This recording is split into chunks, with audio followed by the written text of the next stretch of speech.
But I also see in our city of Philadelphia that William Penn, a Quaker, founded with the values of community, fairness, and inclusiveness as its bedrock, that there are too many neighborhoods where we have lost that sense of community, that pride in our city, that commitment to each other.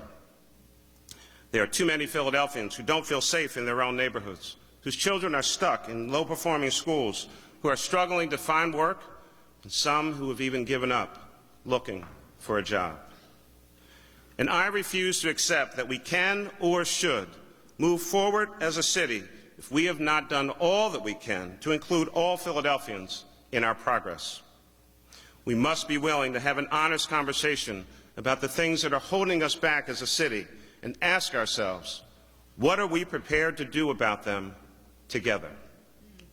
We must be willing to do something about the fact that of the 317 people who were murdered in Philadelphia last year, 83% of them were killed with a handgun.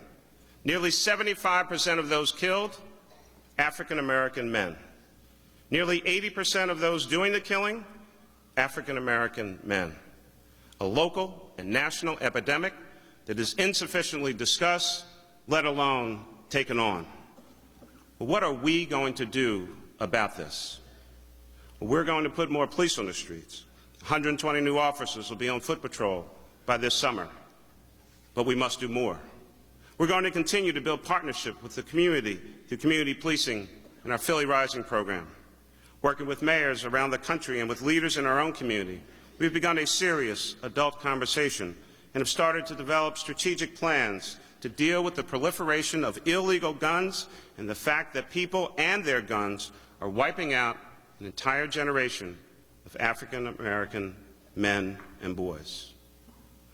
And we're deploying and developing a new approach, which we'll roll out in the next few months, to getting these illegal guns off our streets, targeting the people who have them, the people who are supplying them, and the neighborhoods where they're operating in the 5 police districts in the city where nearly 50% of the homicides occur, and working with our partners at all levels of government to go after them aggressively and relentlessly every day.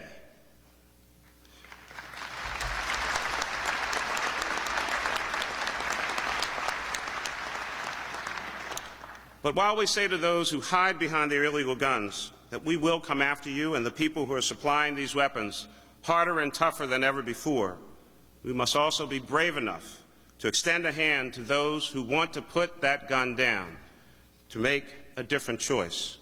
We must show them that if you put that gun down, we'll put work in your hands. We'll put a job in your hands. We'll put a book in your hands. We'll put a paycheck in your hands.